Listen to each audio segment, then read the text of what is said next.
নমস্কার, আমি ডক্টর অভিক ঘোষ। আজকে আমরা গলস্টোনের ব্যাপারে কথা বলবো। আজকে অক্টোবর 2025। আজকে পেশেন্টের কাজটা শেষ হয়েছে এবং ইউএসজি করে দেখা গেল যে গলব্লাডার একদম normal, wall thickness is normal, no evidence of any calculi or sludge.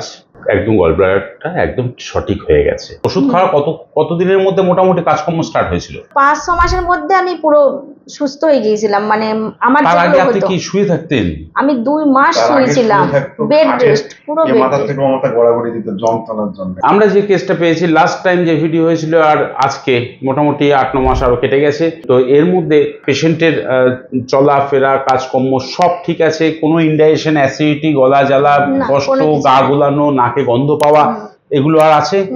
সেগুলো তো তখনই চলে গেছিল, কিন্তু এই এতদিন পেশেন্ট নির্বিঘ্নে চুপচাপ আস্তে আস্তে আস্তে ওষুধ খেয়েছেন। শুধু একটাই আশা ছিল যে যেটুকু পড়েছিল পাথর সেটা যেন চলে যায়। আজকে আবার ইউএসজি করে দেখলাম যে পাথরটা চলে গেছে এবং পেশেন্ট ভালো হয়ে গেছে।